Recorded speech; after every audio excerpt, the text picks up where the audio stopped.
எங்கள் ஆசிரியர் பெருமகனார் கலைமாமணி பேராசிரியர் ஆர்.வி. கிருஷ்ணன் அவர்கள் காலமாகிவிட்ட செய்தி கேட்டு மனது கனத்து போனது. அவரை அறிந்தவர்களுக்கும் அவருடைய மாணவ செல்வங்களுக்கும் அவர் ஆர்.வி.கே.சார். மிகப்பெரிய இசை பரம்பரையில் வந்தவர். வீணை வரதையா அவர்களின் திருக்குமாரர். திருவியாற்று அரசர் இசைக்கல்லூரியிலும் சென்னை இசைக்கல்லூரியிலும் பணியாற்றியவர். சென்னை இசைக்கல்லூரியில் துணை முதல்வராக உயர்ந்து ஓய்வு பெற்றவர். மியூசிக்காலஜி என்னும் இசையியல் துறைக்கு மகத்தான பணியாற்றியவர்.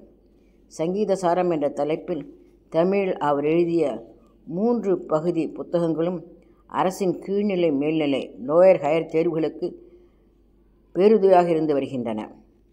ஆசிரியர் என்றால் பயபக்தியுடன் அணுக வேண்டும் என்பார்கள். நாங்களோ அவர் பக்தியுடனும் பாசத்துடனும் அணுகினோம். அவர் பாடம் நடத்துவது வித்தியாசமாக இருக்கும். வகுப்பிற்கு வந்ததும் உடனடியாக பாடம் நடத்த தொடங்க மாட்டார். நாங்கள் அன்று காலையோ முதல் நாள் இரவோ வானொலியில் கேட்ட கச்சேரிகள் குறித்து பேச வேண்டும். அது தொடர்பான சந்தேகங்கள் குறித்து விவாதிப்போம். விடுப்பு முடிந்து வந்தாலும் விடுமுறையில் நாங்கள் கேட்ட கச்சேரிகள், இசை உலக நிகழ்வுகள் என்று ஏதாவது இசை தொடர்பான செய்திகள் குறித்து பேசுவோம். பிறகுதான் பாடம்.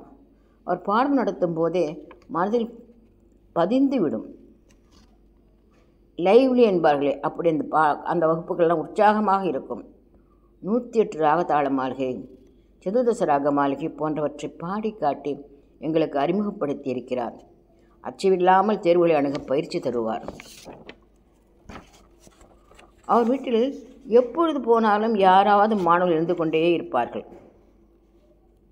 தன்னிடம் படித்த மாணவர்களுடைய எதிர்காலத்திற்கு வழிகாட்டுவார். எங்கு ஆசிரியர் பணியிடம் இருக்கிறது என்பதை அறிந்து தன்னிடம் படித்த மாணவர்களுக்கு அப்பணியில் அமர துணை புரிவார். மாணவர்களின் பெற்றோர் அவர் மீது அபாரமான நம்பிக்கை கொண்டிருப்பார்கள். நான் சென்னை செல்லும் போதெல்லாம் அவரை பார்க்காமல் வந்ததில்லை. அழகாக பேசுவார். சில நேரங்கள் நகைச்சுவையுடன் கூட பேசுவார். எல்லாரையும் விசாரிப்பார். இசை உள்ள நிகழ்வுகள் குறித்து கூட பேசுவார். நமக்கு ஏதாவது ஒரு விருது வந்தால் மிக மிக மகிழ்ச்சி அடைவார். அதை வாங்கி பார்ப்பார். மிக சந்தோஷப்படுவார்.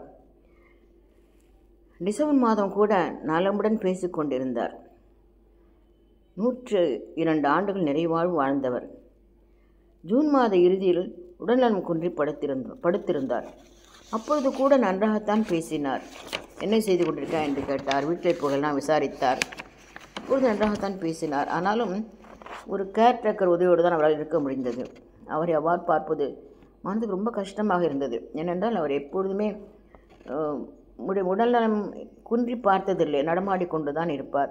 அந்த நாற்காலில் அமர்ந்து கொண்டு அழகாக பேசுவார். அது பேசாமல் படுத்திருந்த மனதிற்கு கஷ்டமாக இருந்தது.